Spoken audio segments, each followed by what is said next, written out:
Say hello on Twitter at Richard Serrett. We're discussing the afterlife with Daniel Drazen. Why do we call it the afterlife? Maybe that's the main event, for all we know. That's actually something that he discusses in the book, and we'll get back to that conversation in a few moments. Oncologist Jeffrey Long is about as qualified as anyone can be to claim that we continue on after the physical body dies. Long, who gained a keen interest in the topic of life after death after reading an article on near-death experiences, was so intrigued by the subject that he ended up founding the Near-Death Experience Research Foundation in an effort to get to the bottom of the mystery once and for all. Over the course of 37 years, he studied close to 5,000 NDE cases and eventually reached the conclusion that life does go on after the physical body dies. The bottom line is that no conventional explanation for NDEs hold water, he wrote in Insider magazine. There isn't even a remotely plausible physical explanation for this phenomenon. These experiences may sound cliche, the bright light, the tunnel, the loved ones, but over several decades of studying NDEs, he says, I've come to believe that these descriptions have become cultural tropes because they're true. Back to more of my conversation with Daniel Drazen right after these on Coast to Coast AM. And we are back with award-winning documentary filmmaker Daniel Drazen, and the new book is A New Science of the Afterlife, Space, Time, and the Consciousness Code. What is the Consciousness Code, Daniel? Well, thank you for asking. And the shortest chapter in the book is about the Consciousness Code. So may I read it? It'll just take Yes, please. Yeah, absolutely. Yes, please. Okay. Chapter 4. What is the Consciousness Code? It's trendy to call things codes these days.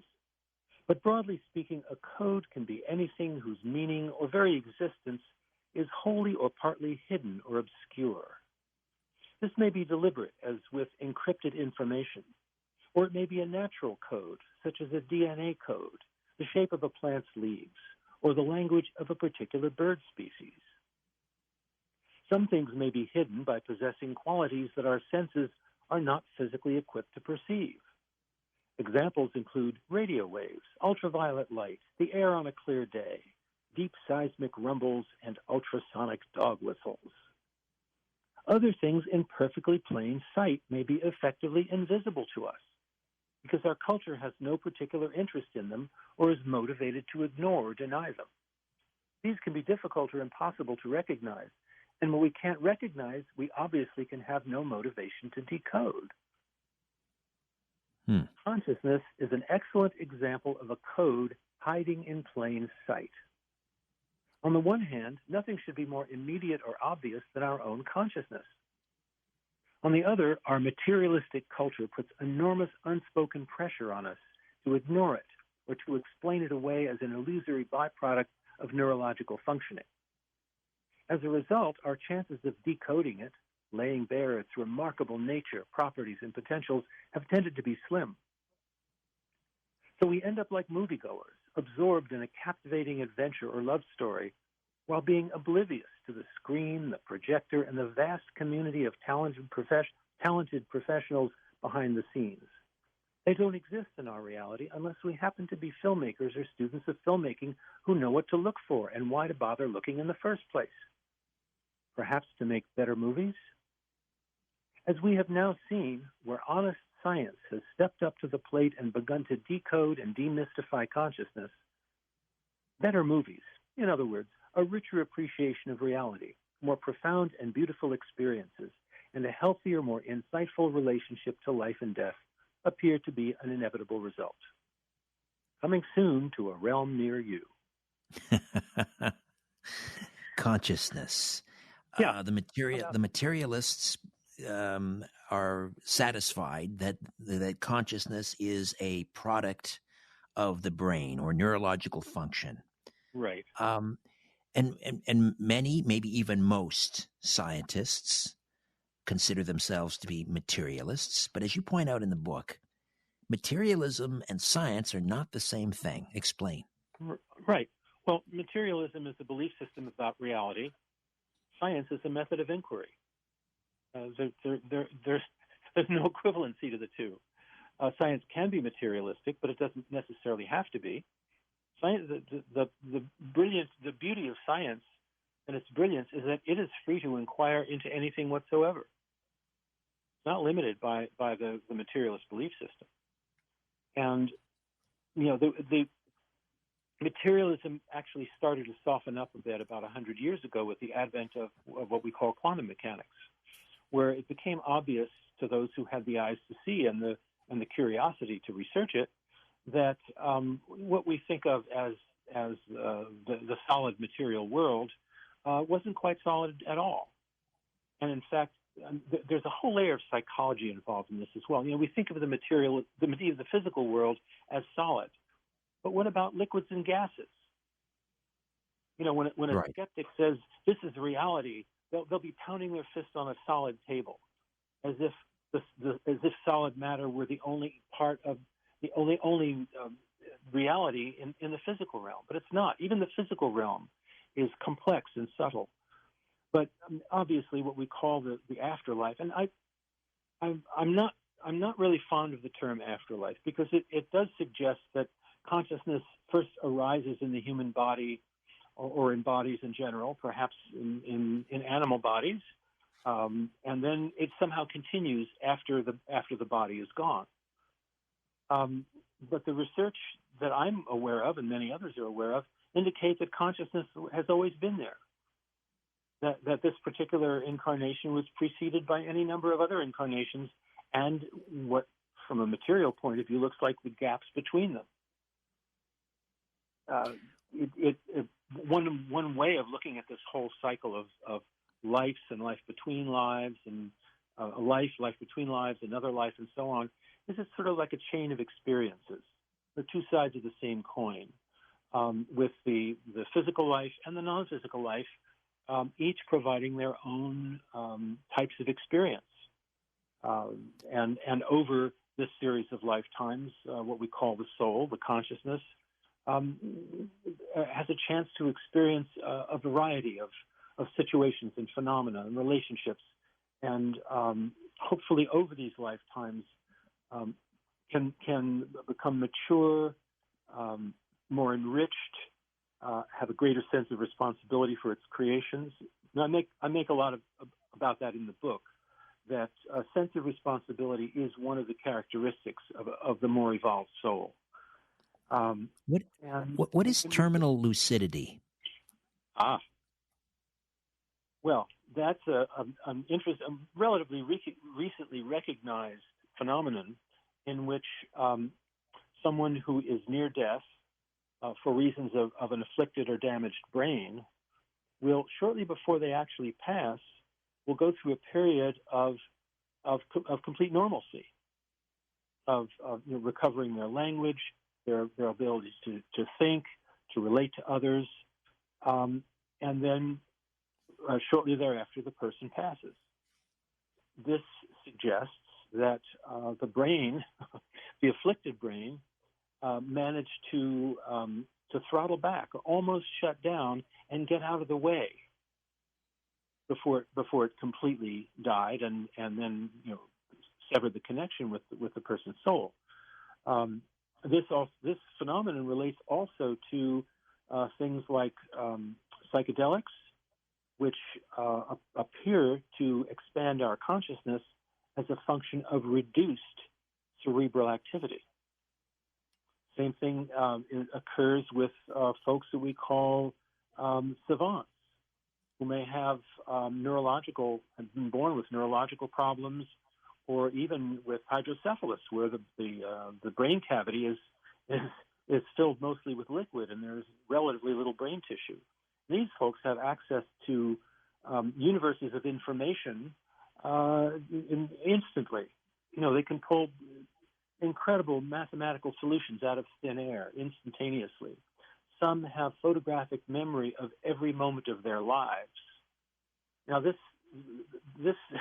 goes beyond what a human brain is supposed to be able to do. Obviously, this information is coming from somewhere else, some other level Right. of reality.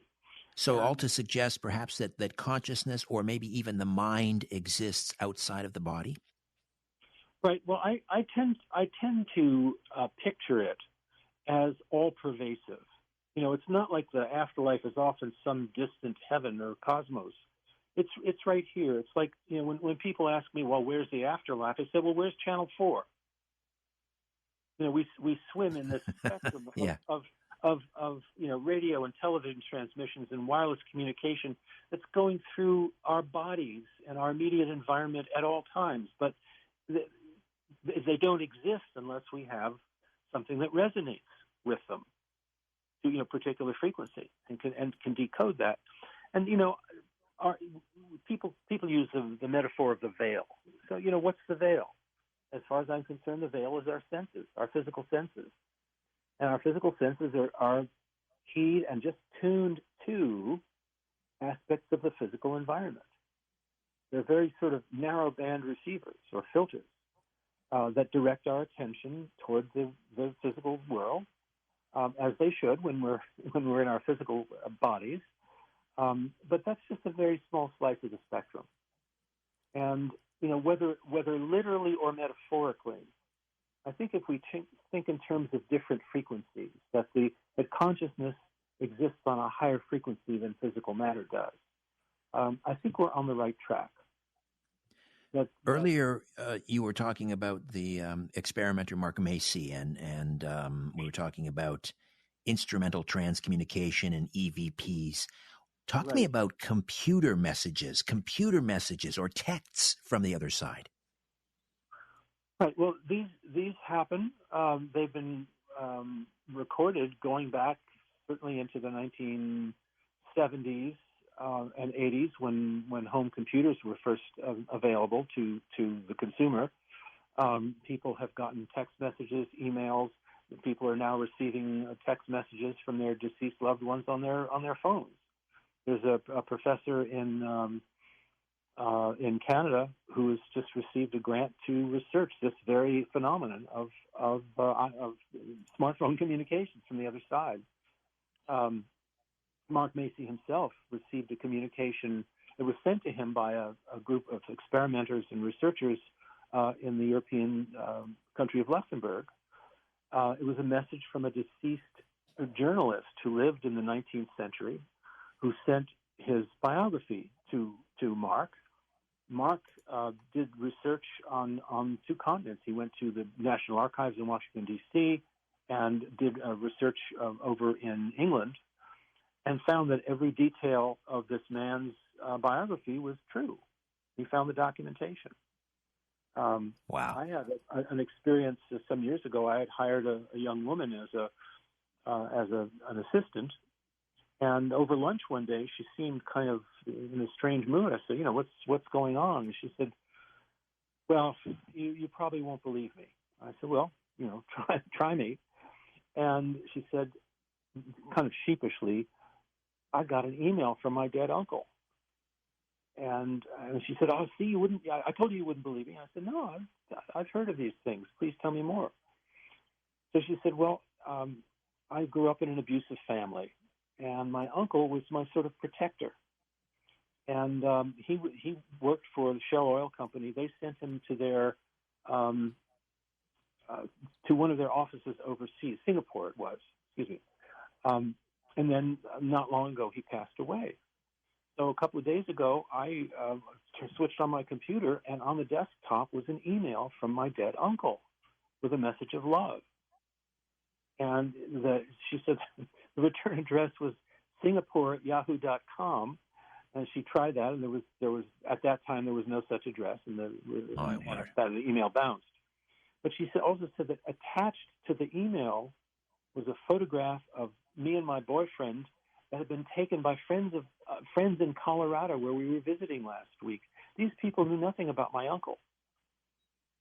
My word. So it's another example of a photograph being transported by consciousness into a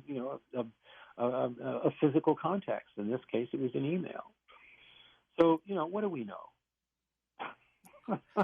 I shared this with you when we spoke last, and I've mentioned it on Coast to Coast, and because you mentioned the Canadian who's going to I think it's from the University of Western Ontario, going to do some research into afterlife communication using smartphones, and I received a call from my good friend R. Gary Patterson, who was a rock and roll historian and author. Late at night in May, when the sun had gone down. I distinctly remember that. So we're into late spring, almost into the summer season, and so the sun would set probably at that time, maybe after 7:30, 8 o'clock. The sun was down, and Gary and I had the most wonderfully bizarre conversation. I remember wandering through the house with the phone to my ear, finding myself suddenly in one room and then another, no idea why I was walking around the house having this conversation. And I later found out he died that same day. I went down to the funeral outside of Knoxville, Tennessee, and his brother told me he passed. I think it was around 4 or 5 in the afternoon. Wow. And I checked my phone, and I had no incoming calls on that day. Nobody called. Nobody loved me. Nobody called me that day. I had a record of Gary's call from the previous Wednesday when we talked, but nobody called me the day that he called me that night. And my wife corroborated. She said, "I saw you on the phone and I figured it was Gary because we talked almost every day." And you didn't have any sense that anything was unusual in that call? Well, he said a couple of unusual things. One of them out of the blue was he said to me, "Richard, you're a really cool dad." And I thought, well, where did that come from?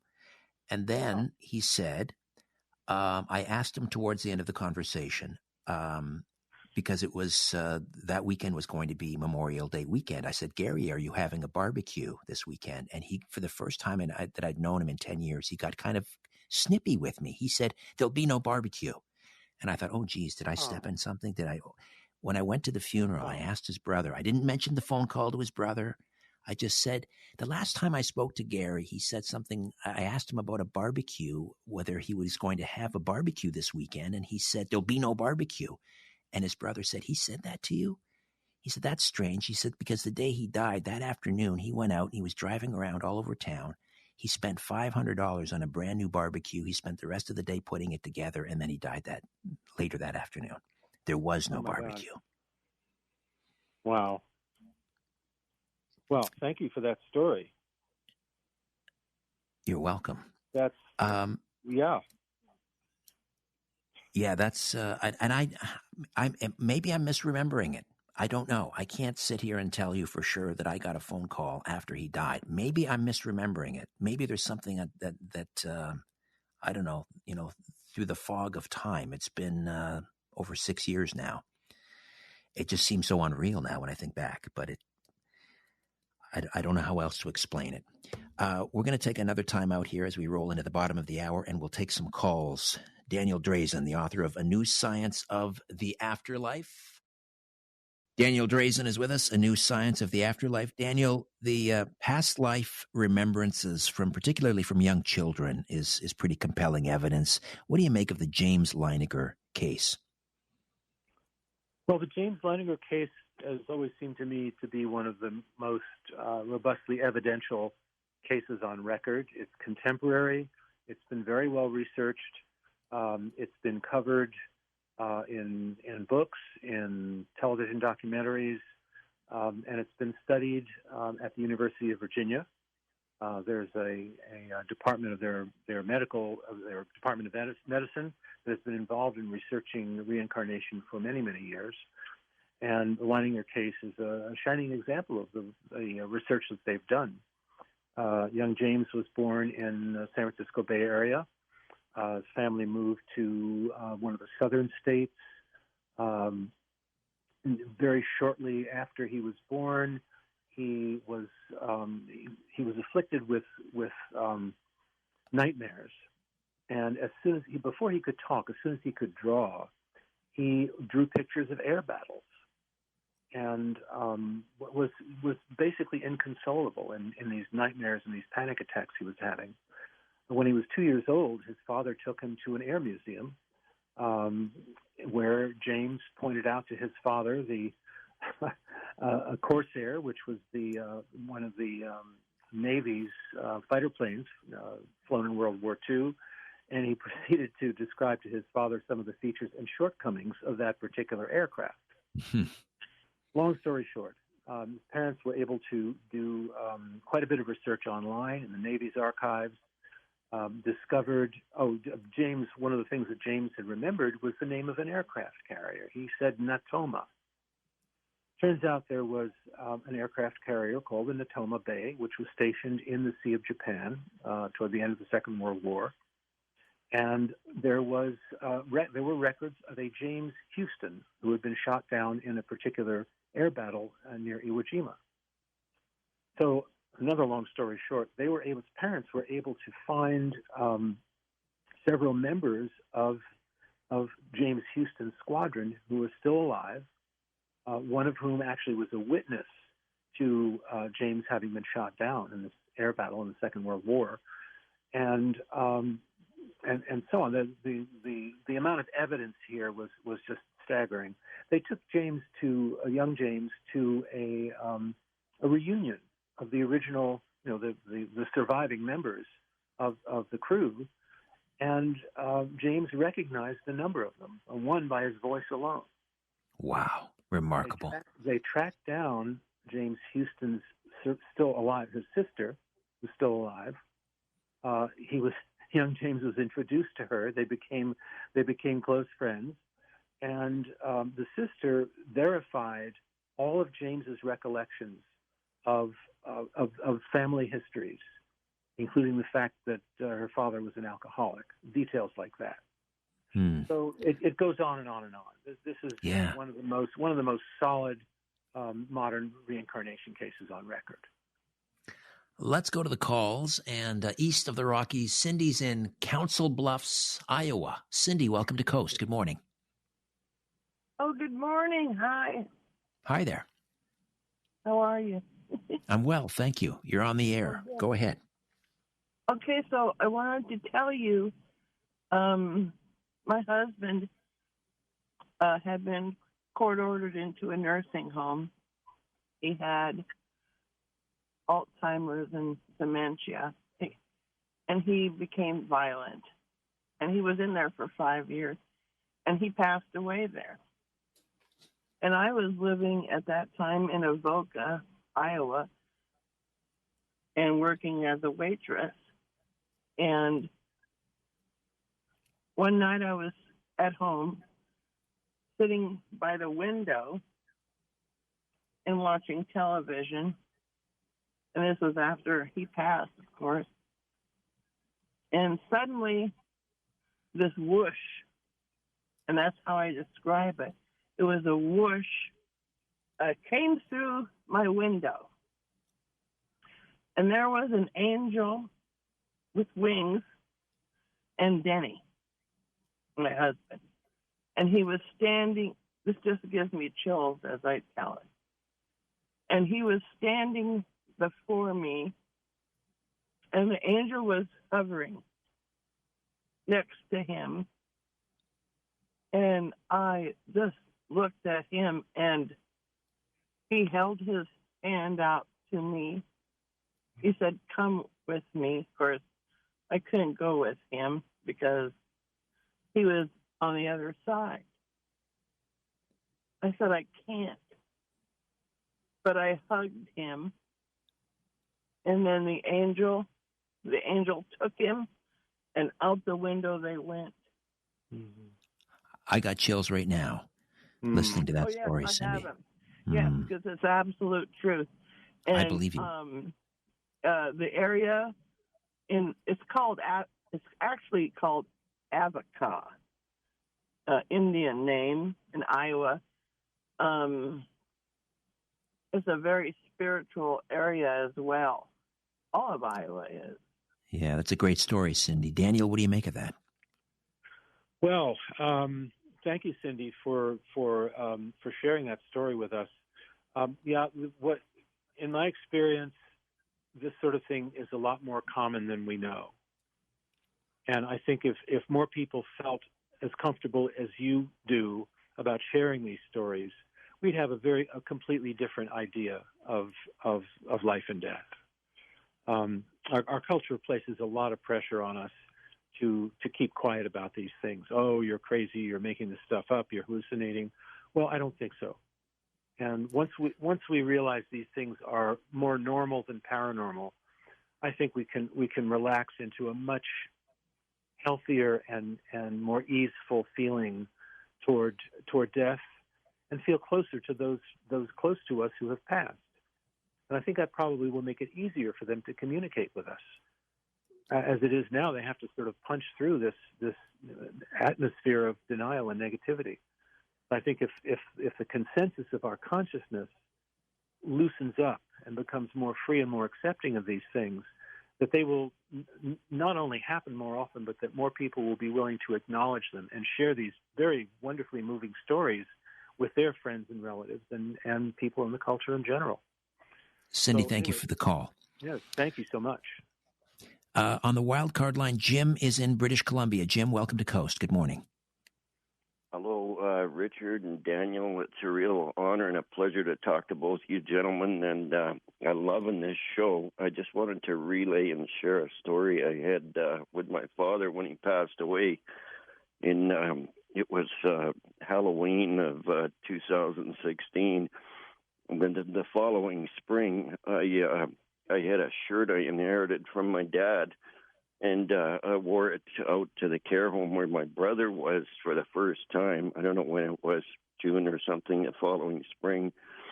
And I put this shirt on, and I just arrived at the care home out to where my brother was, and the phone was ringing. And it was my dad's number on the phone there. I hadn't erased his number off the phone. And I missed the call, so I thought, oh, that's ironic that I'm wearing his shirt and the phone's ringing on this day. And so I called it back right away, and this man answered that sounded exactly like my dad on the phone. And I'd like to say I was brave enough to say, is this Dad? But I didn't. I just said, oh, I saw your number on the phone, and it's my dad's number, and I left it on my phone. I'm sorry about that. I'm just calling you back. And he just said, oh, that's okay. That's totally okay. And he sounded just absolutely identical to my dad, and it was just a brief conversation I had with him about nothing. Sorry, I'm calling you back, but this was my dad's phone, and he passed last Halloween. And then that same year in 2017, on the anniversary of his death on October 31st, I had a drop call from him that I didn't answer. It happened in the middle of the night, and it was just like, I tried to call it back, and there was nothing there. But I thought I'd share that story with you. Thank you. Thank you. Thank you for sharing that. Wow. Again, chills. Daniel, any thoughts? Well, yeah, once again, these things happen a lot more often than we think. And in this particular case, is Jim absolutely sure that it wasn't his father? Great question. Is he Jim? still on the line? I'm not sure. Jim, are you still there? Yeah. I can't say whether it was. Like I say, it was his voice. It was identical to him, and he lived in Australia for 20 or 25 years prior to when he moved back to Canada just before he passed. And I would like to say that, hindsight's 20/20. I wished I would have said to them, but I mean, to me, it was a total stranger on the phone, but that sounded exactly identical to my father. Did he have an Aussie accent? Oh, no, he had no accent. No, he had no accent, but he sounded like he was quite far away. He sounded like the connection was, maybe, I don't know. I have to tell you, Jim, the fact that you didn't ask the person on the other end, is this my dad? The fact that you're telling us that you were, I guess, so taken aback that you didn't have sort of the presence of mind to ask him that question, to me, that gives your story more credibility. What do you think, Daniel? Yeah, I would agree. But I'd also be fascinated to know what the answer would have been had he asked. Yes, absolutely. And I think Absolutely. this raises an interesting point that people who have these experiences, shouldn't be afraid to ask. I mean, it's a natural thing to ask, and you might feel Sure. silly asking it, but I think we should give it the benefit of the doubt and feel more comfortable about that sort of thing. Well, that's I guess a lifetime of training or indoctrination, if you will, Yeah, that prevents us sometimes from asking those questions. right. Yeah, I have not had any direct phone calls from the other side, but I did have an interesting experience. My late partner Jane passed away in 2007, and shortly after she passed, one night I was getting into bed and thinking about her, and all of a sudden, the clock radio on the night table turns itself on. Mm-hmm. The clock glows like the sun, lights up the whole room, and the radio goes on for about 3-4 seconds, and then it shuts itself off. Wow. I've never done this before, so I blew her a kiss, and the radio came on again for another 3-4 seconds. The thing lit up. This happened 3 times in a row, and this radio had not done that before or since. So I think I took that as a hit, and I really appreciated it. And I don't know what the mechanics of these things are. We have no idea. Jane herself was a technophobe. I don't imagine she herself got into the digital controls of that clock radio. But somehow we are told that there are entities who specialize in that sort of thing, who bring the messages through from the other side, and who can act on directly on our electronics. But apart from the mechanics of it, the intention is quite obvious, and that just can be wonderful to know that your loved one is doing the best they can to be in touch. Yeah, to me, it's very faith affirming. I remember, maybe 5 years after, maybe 10 years after I was first married, and my wife was in the bathroom. I was in the ensuite, and she said, "Quick, there's a spider in here." And so I instinctively I went to the toilet paper roll, and I gathered up some toilet paper, and I was about to run into the bedroom to get it. And I heard my father's voice. He'd passed away in 1986, but I heard him clear as day say, "Wet it first," which is exactly what he would have said, like wet the tissue first. And I thought, I stopped dead in my tracks. I couldn't believe it. Right. All right. I can believe it too. I had a visit from my father one night. It was in a dream, but connected with that was a very evidential event where a certain light got turned on. And I don't want to take time away from your callers, but just to say that I've experienced enough of these things to consider them joyful affairs. Really, a lot of they are joyful. Yes, they are joyful and heartwarming. Let's say hi to. Let's see where we're going to go. Jean is in Tacoma, Washington. Jean, good morning. Welcome to Coast. Good morning. Hi there. Hi.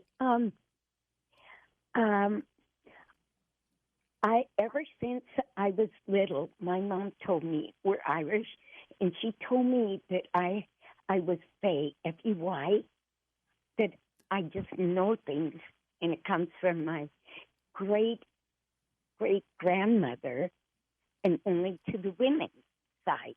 So I grew up not being a thing about it, and I would find things, I'd know things. But then, when I was 19, my appendix burst when I was 8 months pregnant. And so they didn't catch it. So I went into a coma because I was very sick and my kidneys stopped functioning. And I was in a coma for 4 days in a Catholic hospital in Anaheim. And I saw everything. I was up at the top of the ceiling, and I saw everything. I saw the priest come in and give me my last rites. I saw my mom talking to people, and so all of a sudden, I woke up after 4 days. And, of course, I was in a lot of pain, but I talked to my mom, and I said, Mom, that conversation you had with Bill, one of my brothers, I said, I don't think that was nice for him to talk to you that way. Gene, I'm so sorry to cut you to cut you off there, but we're almost out of time, and I'm a slave to the clock, so I got to go. But thank you for sharing that remarkable story. Thank you so much, Daniel Drazen, A New Science of the Afterlife, Amazon. I'm guessing, Daniel. Yes, Amazon. You can actually just put in my name, Daniel Drazen. That's Daniel and then Drasin, or you can search on A New Science of the Afterlife. They'll get you right there. Daniel, thank you so much. I really enjoyed this conversation. And thank you, Richard. It's been a pleasure. All right. When we come back, we're going to get into the Ed Gein case. Ed Gein, the musical? Are you kidding me? No, I am not. All right. Back with that story on the other side right here on Coast to Coast AM.